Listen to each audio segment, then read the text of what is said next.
We made this model in about 2 weeks, and here's how. Now in the video, what you saw is this imaging laser scanner. And this imaging laser scanner is what we use to scan sites. After we collect all the data, we have to align each scan. And so this is where we're doing that horizontally to make sure they line up. And now we switch to vertical. We get all the verticals lined up, and we're about to achieve pretty great accuracy. It's a 4mm accuracy when all is said and done. This is a little laundry room down in the lower left.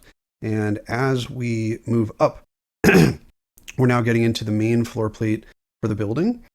Okay, so that is the upper level. And then the only thing left really is we go higher and higher. Now we're just seeing the outline of the rooms. This is the final clean colorized point cloud, and this is what it looks like when it gets converted into Revit, so you can remove the walls and ceilings and look inside.